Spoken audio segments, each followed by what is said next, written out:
Welcome to the Wisdom Rising podcast. I'm your host, Lama Tsultrim, and my goal with this podcast is really to open your own wisdom, to have your own wisdom rising, either through the meditations that I lead or introduce you to, or to the people that I interview that bring wisdom with them in their own voice, in their own traditions. So we look forward to raising our wisdom together on the Wisdom Rising podcast, and I'm so happy to share this with you. Today I'm going to teach again on these Semde teachings, mind series teachings, and I want to give a little background before today. So in the early times, Buddhism, remember, Buddhism is older than Christianity by about 500 years. And so about 300 years after the time of the Buddha, there was a teacher named Garab Dorje. He was called the Crystal Child because he started teaching when he was 8 years old. And at that age, he actually defeated the Pandits, the scholars, in debate. And he was the first human to teach the Dzogchen teachings in this dimension, on this earth. And he, Garab Dorje, received these teachings from Vajrasattva, who was from another dimension, a pure dimension. And then he taught them to his disciples. And his main disciple was named Manjushri Mitra, and he had other disciples as well, one of whom is the teacher who was teaching I want to give today. Actually, that's the one I'm doing today is Manjushri Mitra, who was his main disciple. So what did he teach? What was it? If you would boil it down into 3 lines, you would say, he pointed out the nature of mind, and that's called direct introduction. When you're introduced to the nature of your mind, that's called direct introduction. It's pointed out. The nature of the mind doesn't come into being at the time it's pointed out. It's always been there, but we haven't necessarily seen it or experienced it. So by mind, I don't mean brain. I mean consciousness, awareness. So there's an awareness within us all. There's also awareness in our world. Otherwise, how could it be so complex and perfect? What is that? That perfect knowing, that's our true condition. That's our Buddha nature. And in Dzogchen, that's called bodhicitta. So there's a different meaning of bodhicitta in Dzogchen than in Mahayana. When we began, I asked you to raise bodhicitta. That was the intention to be together, to practice for the benefit of all beings. So that's the altruistic intention. But from a Dzogchen point of view, Buddha is our Buddha nature. So in Buddhism, we don't have God. We don't use that word. And we don't have the idea that there's something external that we pray to or that does things for us. The idea is that there is an awareness that's within every being that is fully awake, already awake. And that awareness has no form, and yet everything comes from it, and it expresses itself as compassion, unceasing compassion.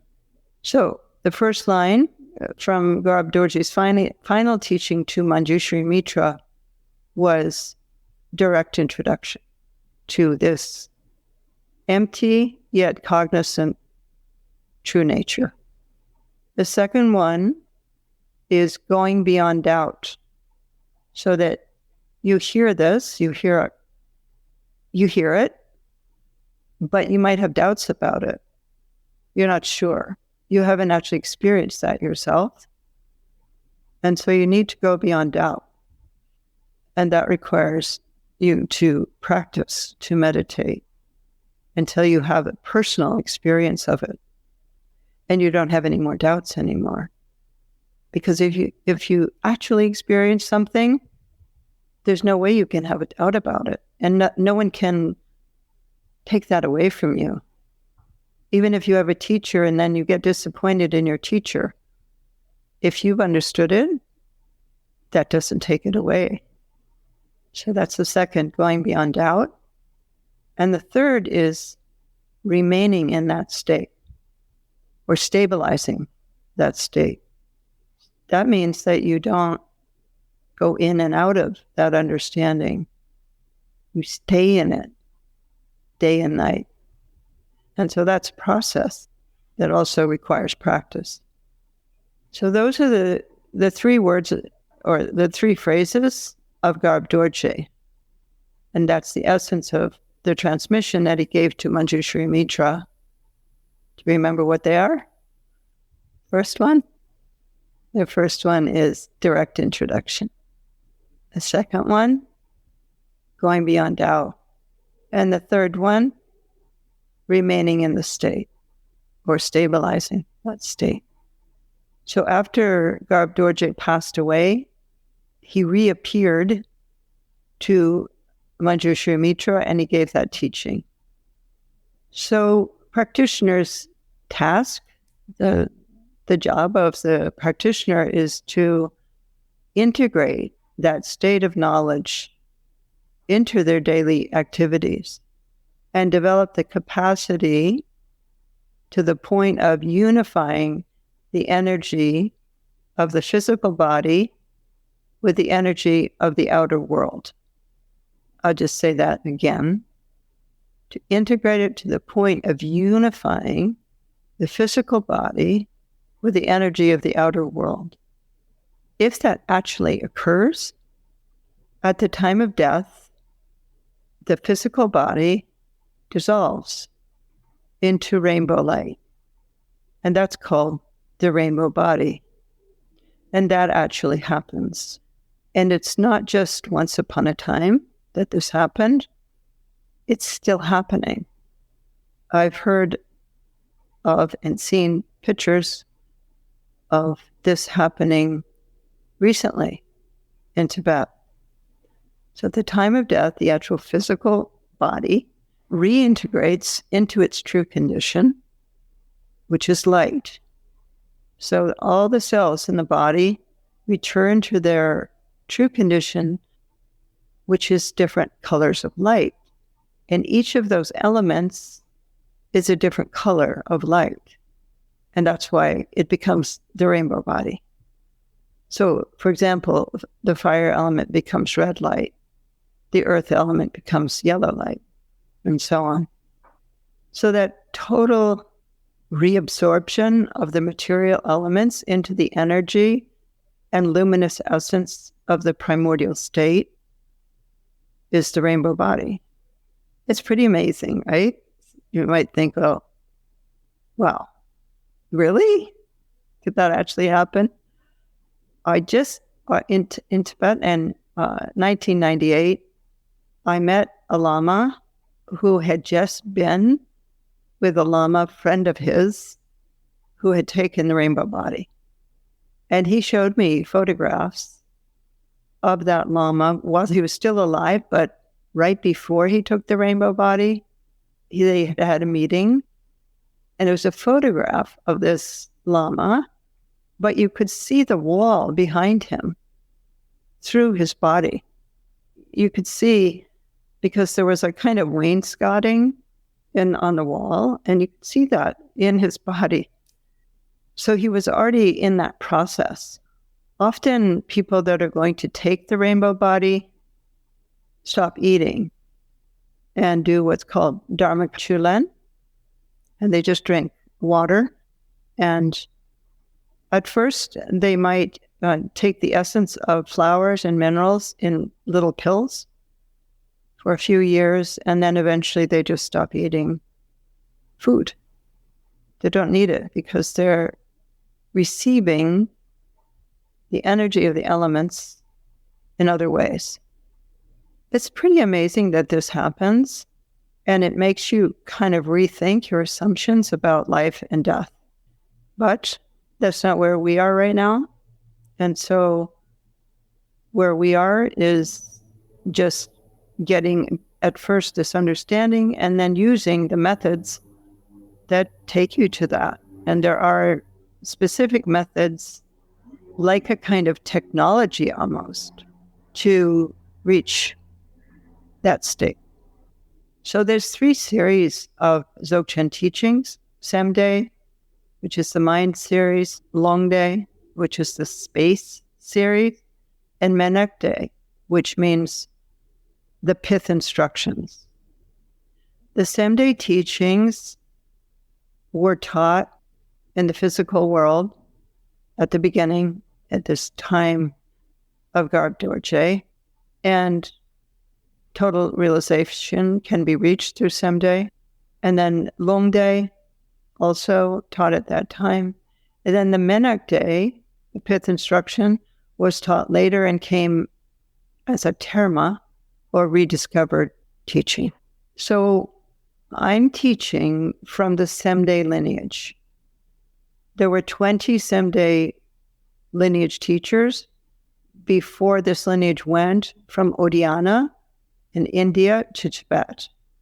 And so I'm going to give a very brief teaching of this first disciple of Garab Dorje, Manjushri Mitra. And gradually I hope to give all 20 of these teachings. So the first one is King Dahentalo, and he was the son of King Halobade and the Brahmin woman, and her name was Tsonden. And he was a direct disciple of Garab Dorje.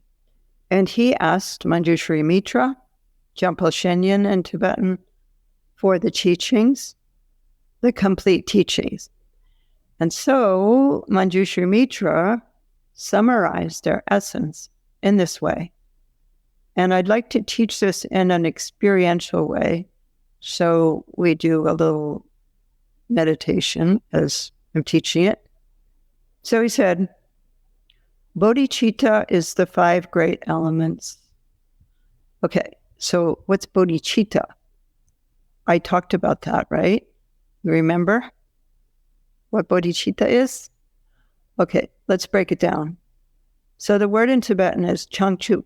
Chang means to purify, chup means to perfect, and sem means mind. And so it's the mind, the nature of the mind, which is pure and perfect from the beginning, the primordial state of each individual. So many of us have grown up with the Christian teachings that talk about original sin, like there's kind of like a primordial impurity. But that's not the Dzogchen teaching. The Dzogchen teaching is we are primordially perfect and pure. We just need to rediscover that.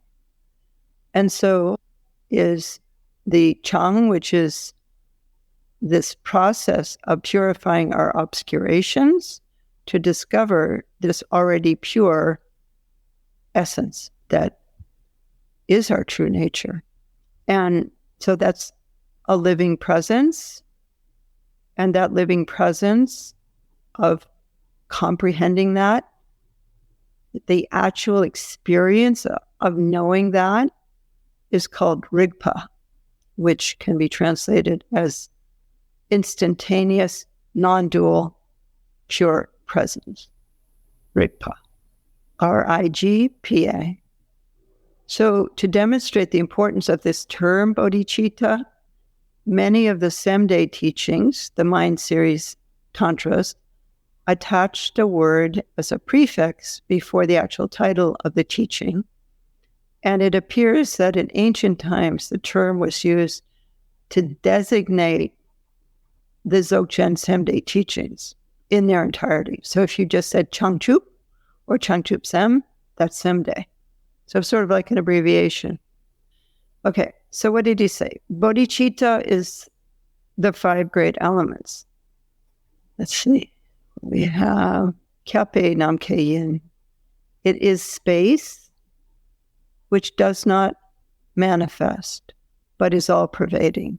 So that's the first comment on these elements. So talking about space. Space does not manifest, but is all pervading. And then the next one is mind. It is the wisdom of earth that perfects the mind as Buddha. Wisdom of earth that perfects the mind as Buddha. Sanjay is Buddha. So let's take another moment and feel space first. I love space. One of the things that it talks about a lot in these teachings is how space has no center and no fringe, no boundary.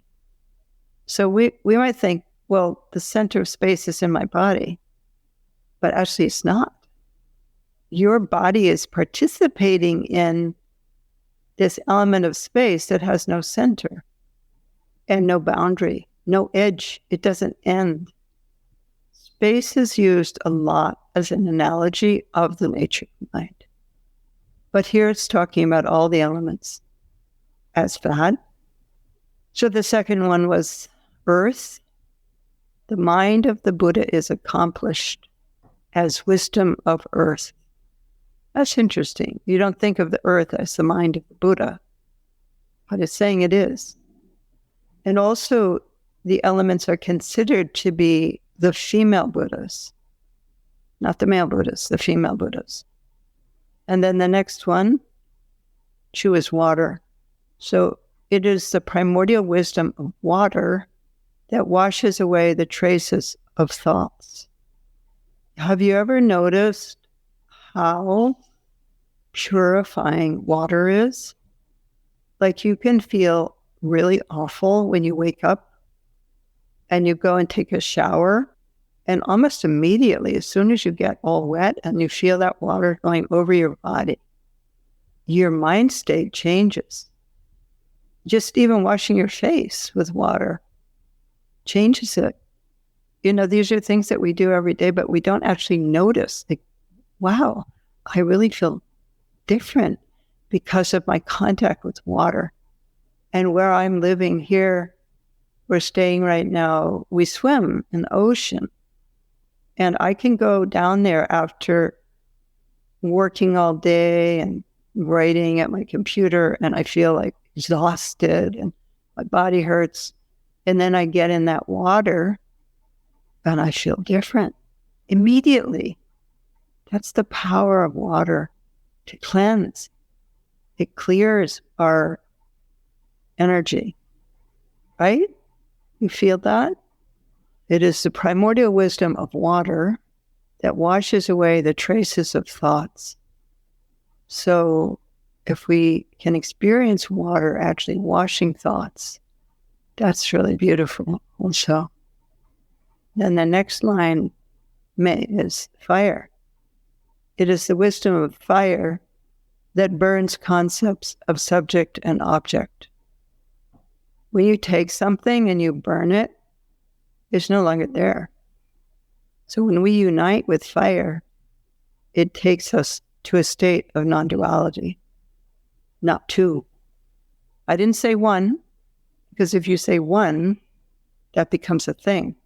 Not two leaves you in openness.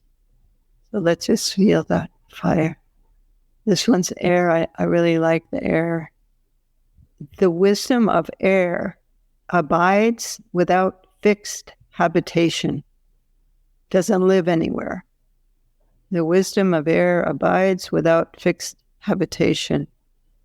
It is the wisdom of air that makes one proceed without moving a step. And let's attune to air again.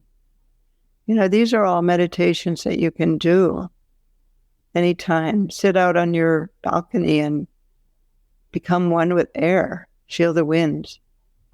Get in the water. Go swimming. I guess most places in the world it's freezing right now, so you can't really do that unless you're Wim Hof. But you could get in the shower, get in your bathtub. These are all meditations you can do. Because really, if you make everything a meditation in your life, then your life is practice. And then we have mind, mata or suchness, expanse, elements, 5, again, appears. That's literally word by word. So what does that become?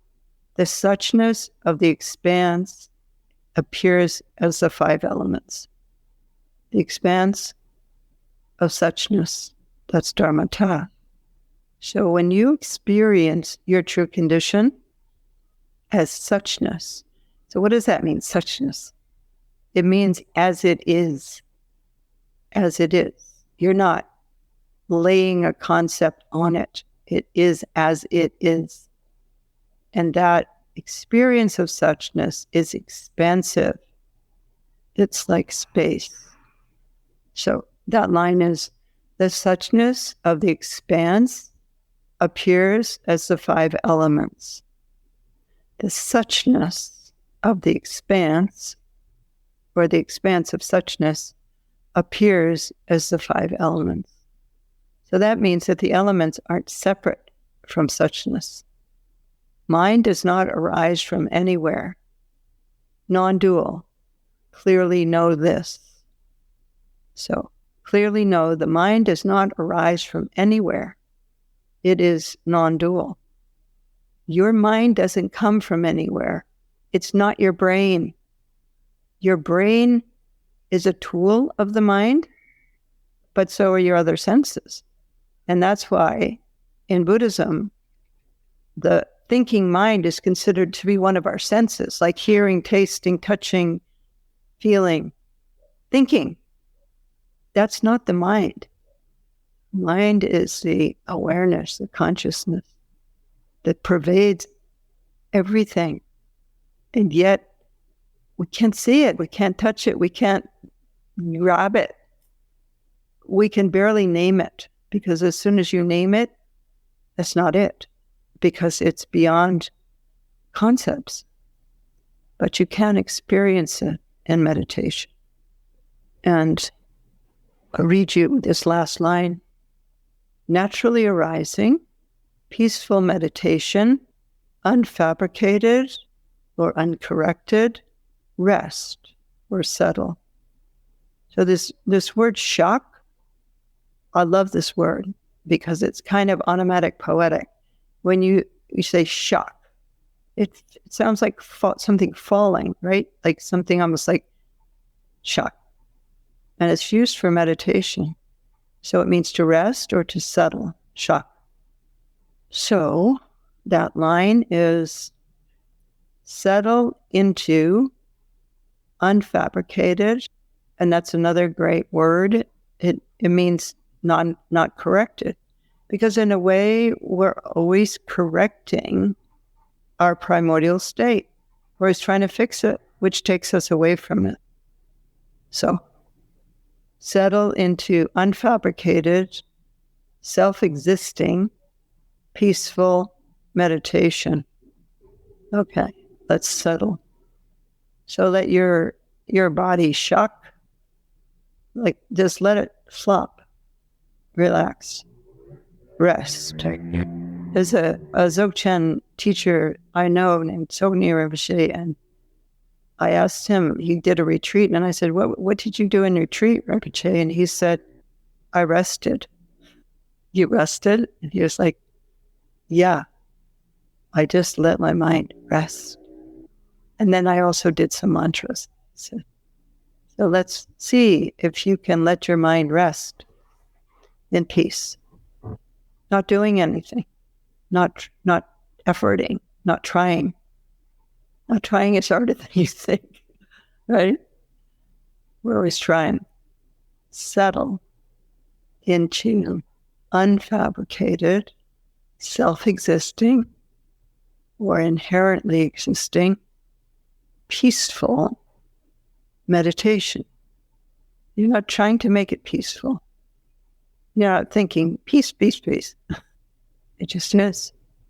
And feel yourself integrating with all the elements simultaneously. And if your mind gets distracted, just release it again into resting. just resting. Okay.